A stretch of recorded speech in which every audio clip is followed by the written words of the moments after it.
In the middle of a packed courtroom, a K-9 dog suddenly snapped, barking, growling and lunging at the judge's bench. Chaos erupted. But when officers looked beneath the platform, jaws dropped. What the dog had sensed wasn't just strange, it was deadly, and his instinct may have saved dozens of lives. The courtroom hummed with low voices and the shuffle of papers as attorneys prepared their arguments. The high-profile fraud trial had drawn a crowd of journalists and curious onlookers, filling every polished wooden bench. Bright morning light filtered through tall windows, glinting off the brass fixtures and the American flag hanging behind the judge's chair. Officer Daniel stood near the entrance, one hand resting lightly on the leash of his K-9 partner, Max. The German shepherd sat alert at his side, dark eyes scanning every movement. To most people, Max looked calm. Just another highly trained dog brought in as a precaution. Daniels knew better. Max never really rested. Even when he sat still, his ears flicked constantly, always listening for the faintest sign of trouble. His training had saved lives more than once, though today, Daniels was sure it would be an uneventful shift. The bailiff called the court to order. Judge Whitaker stepped up to the bench, adjusting his robes as he settled into the high-back chair. He glanced over the docket, unaware that anything was amiss. A few rows back, spectators whispered about the case, oblivious to the dog watching every corner of the room. Daniels gave Max's leash a reassuring tug.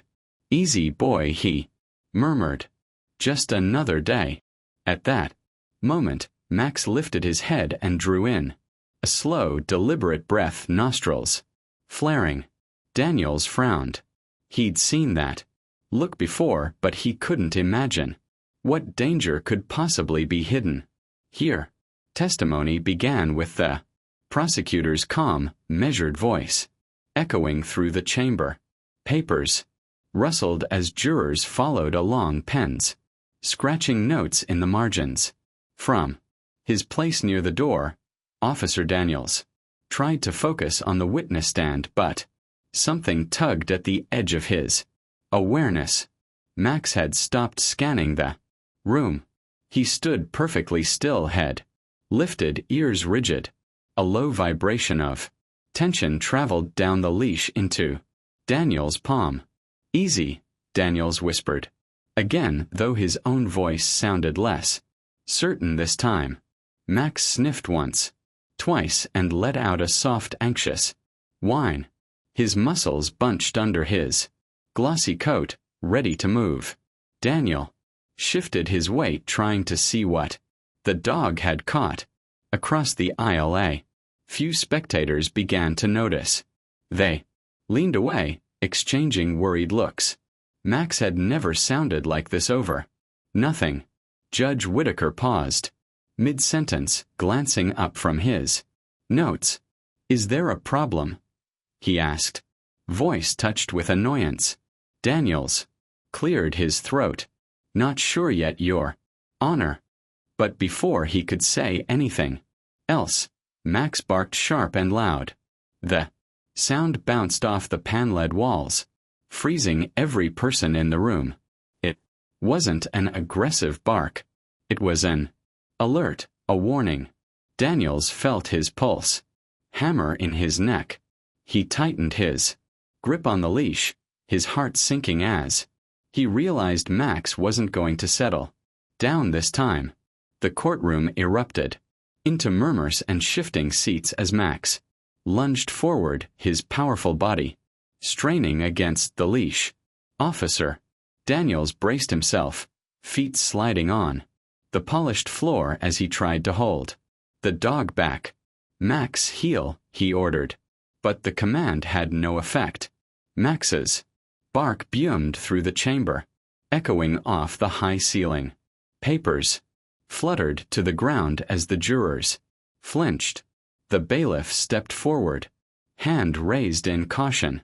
"Officer, control your animal."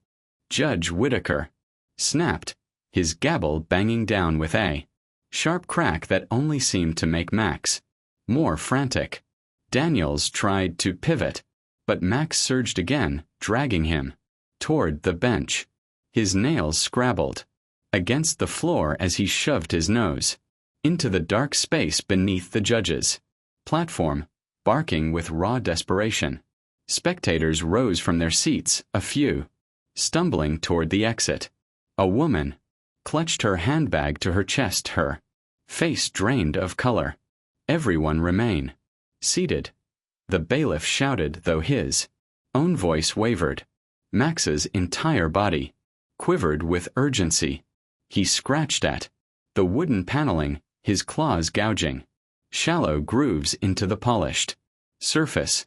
Daniels dropped to one knee, trying to calm him with a steady hand on his flank, but Max's gaze stayed locked on the shadows under the bench. His tail was stiff, ears pinned flat. Something was there.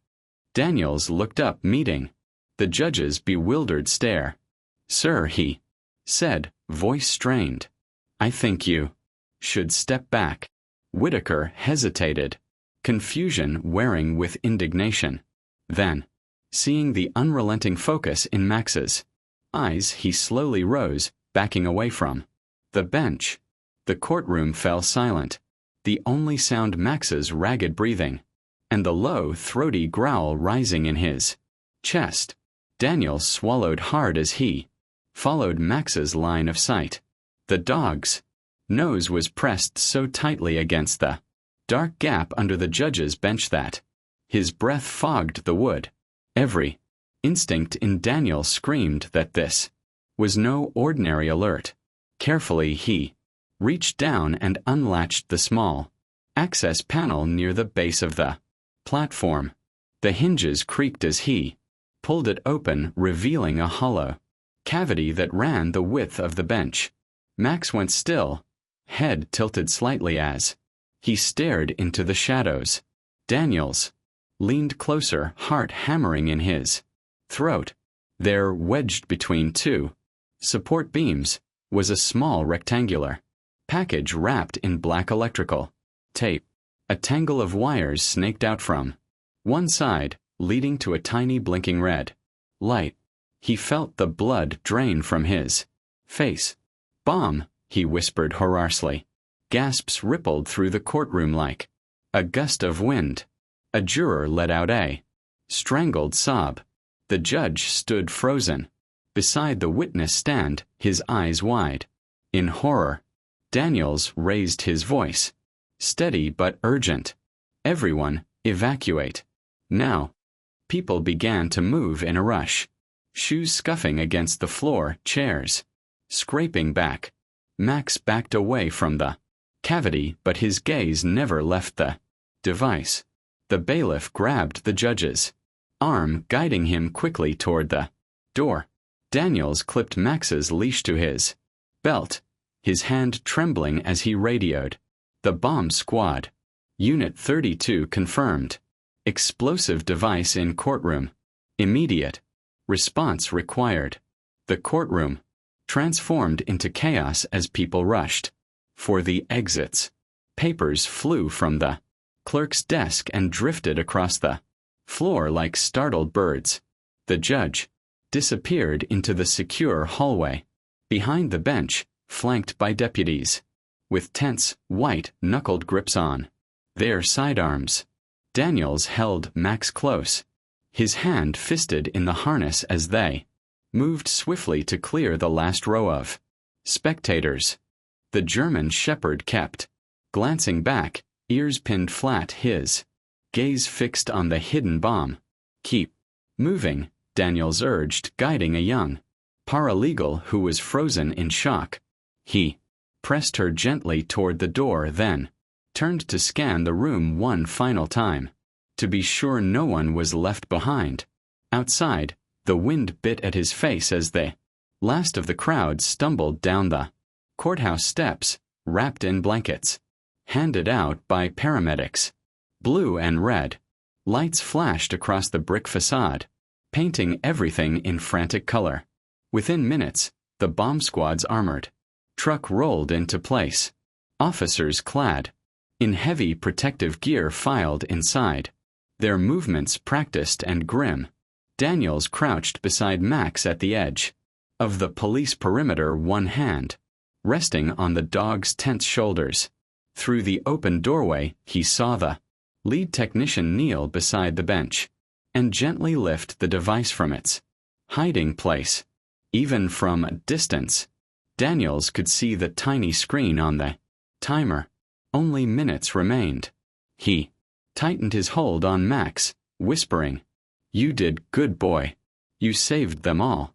The bomb squad worked with ruthless precision, isolating the device and carrying it to their containment unit as the crowd watched in breathless silence.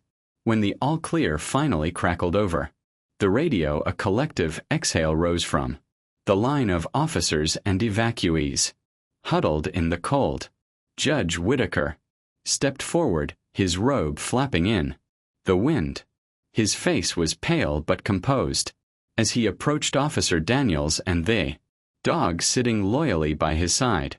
"Officer," he began, voice and Max, "Thank you. There are no words."